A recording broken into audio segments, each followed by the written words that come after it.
Hello, everybody. It's me, Bigfoot, Michigan Rob. It's Friday night, December 22nd. For everybody out there, Merry Christmas. You're not going to see me again until the 26th on my live show Tuesday night. So I'm going to close out December with a Michigan Dogman Encounter in Wexford County, Michigan, which is, of course, the capital of Dogman, or Dogman, if you will, in the state. Thank you for subscribing. If not subscribed, please do so. Bigfoot, Mr. Rob, Book One True Cryptid Encounters. It's available on Amazon. The link's in this video. Once again, thank you for all your support and Merry Christmas. And here we go. This is from an emailer that I got about a couple months ago who just started following the channel. So here we go. It started for me back in the spring of 2022, Wexford County, Michigan. So not too long ago. My name is David, and I had recently subscribed to you on YouTube.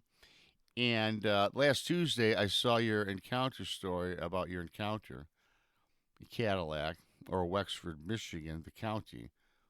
So I started binging your channel.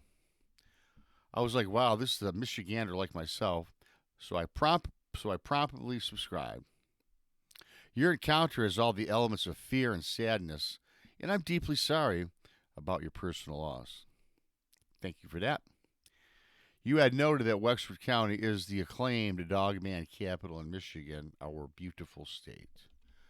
I do believe that I have Dogman on my property with my wife Candace. We have 6 acres that encompass parts of the Manistee National Forest where your event takes place, Rob. We are not in Cadillac, but we are several miles northwest. The forest is vast and runs deep, as you are very much aware of. You had made mention of what really lurks in our state and national parks or forests. I am with you. We really don't have a clue what's in our forests. That spring, Candace was out hanging clothes on her clothesline to dry, as our dryer had suddenly quit working. So fortunately, we had a line that we never took down when we bought the property back in 2016 for whatever the reason. I suppose with 6 acres, it did not seem like a big deal. It was kind of a blessing in disguise of sorts. So my wife took care of the wash that day. I was at work in town, and Candace took to drying the clothes around 10 in the morning.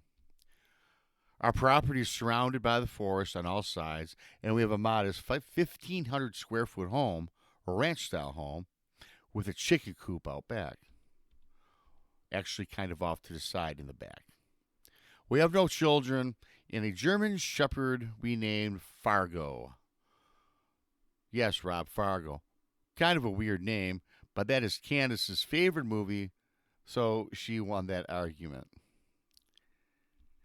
Candace was just about finished hanging the last of the clothes to dry when suddenly she heard an ominous, foreboding howl come from the tree line.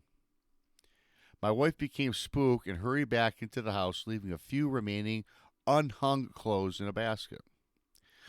Now, Rob, remember, I am at work, and this is what she told me secondhand when I got back home from work. Candace rushed back into the house and sat down and poured what was remaining of her coffee from when she woke up earlier in the morning. The howls seemed to stop upon Candace reaching the house, and she calmed down for about an hour before going back outside to finish the remaining clothes. When Candace went back outside, to her dismay, the clothes basket had been spilled over, and several of the hanging clothes were dispersed all over the ground. Upon getting closer to the clothes, she noticed many of the garments were tattered and torn, literally shredded, as though a person with a knife slashed them into all sorts of strands. Some of the fuller clothes, not as badly torn or ripped or shredded, had huge animal-like prints pressed into the clothes, muddied prints that gave a distinct impression. When I had arrived home, Candace rushed me outside to look at what had happened. Sure enough, Rob, these prints were unlike anything I had ever seen. I, being an avid outdoor, a hunter, and outdoorsman, ventured further about the property and found these similar prints leading back into the forest edge. The strange thing is this: I followed these tracks into the forest, yet there was not a track line coming from the forest. So, how did this animal impose prints leaving our property but not entering the property? I felt very concerned, yet assured my wife not to worry, as I told her I would call my friend Ron to come over to help further investigate and go out into the woods the next day. I was off from work the following day, and Ron was an older, retired friend. I contacted Ron, and it was decided that the next morning we would go on our investigation. Ron arrived around 9 in the morning the next day, and we went off on our journey. We followed the now deteriorated tracks back towards the woodline and into the forest we hiked. We were an hour in and came across nothing unusual. We picked up no tracks, nor did we hear any howls or unusual sounds. The theme that struck me as very odd was the fact that the forest was eerily silent. We did not hear any birds, the thrashing of small animals, or grunts of deer, or the shrills of the many smaller predators like the fox or a bobcat. That was strange. Ron and I decided to get trekking back to my house. This is where I want to pause and tell you, as I left with Ron that morning on our adventure, my wife was picked up by your friend Kim, as she did not want to be left alone all day at the house. She still was a little bit frightened and just wanted to get away with her friend while I was gone. I must tell you, Rob, I am so glad she was not home with or during my absence with Ron. Ron and I broke the tree line 100 yards or so out from my home. Now in open ground, myself and Ron stopped and could not believe what we had seen, or what we were seeing, actually. It appeared to be three huge wolf-like creatures, all running in circles about the clothesline.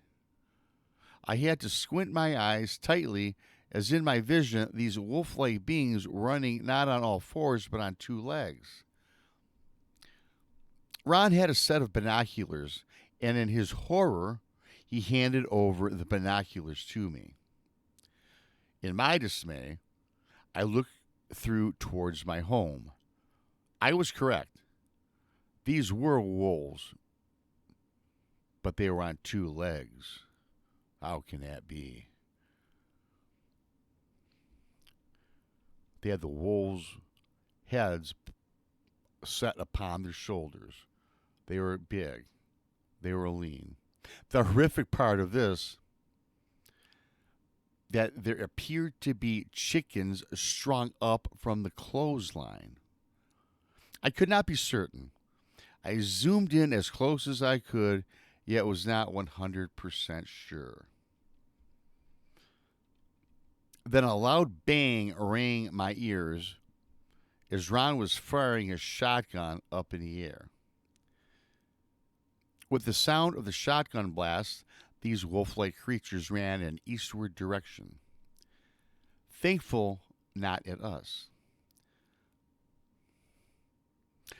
Upon reaching the tree line, they fell upon all fours and seemed to vanish right before they entered the woods.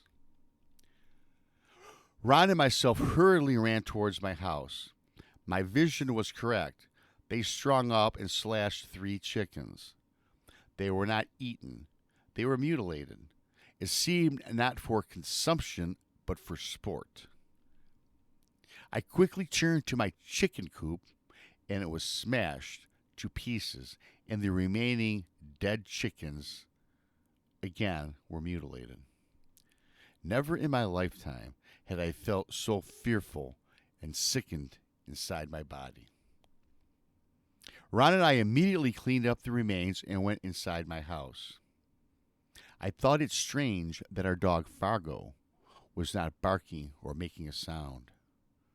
In fact, Fargo was not in the house. I knew that Candace did not take him with her, so once again, the fear overtook me. Fargo was gone. And to this day, he has never been found or even turned up anywhere on the property or in the woods. I fear that he must have gotten out of the house to challenge these dogman or these wolfmen-like creatures and perhaps met his demise.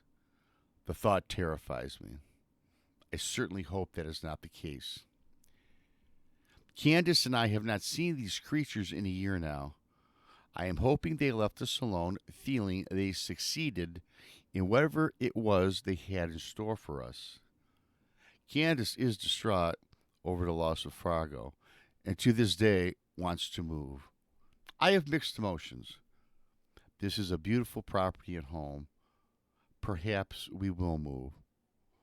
I, along with my wife, still live in fear that these things, these creatures, whatever you want to call them, may return again. Thanks for letting me share this. David. Yeah, David, Wexford, Michigan. That's the capital of Dogman. You got Dogman on your property. It's kind of neat that this is kind of a recent story. This happened in 2022. This is the end of 23. We're going into 24. If you're still living there, according to this email, you are. Yeah, I'd like to hear more about if you've got anything else happening there.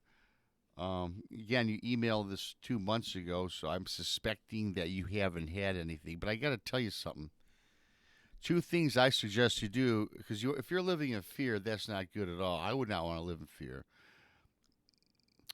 I don't know what your job situation is, but I would be out in those woods, and I would be investigating. I'd be researching. I'd be looking to find out, looking for evidence, right?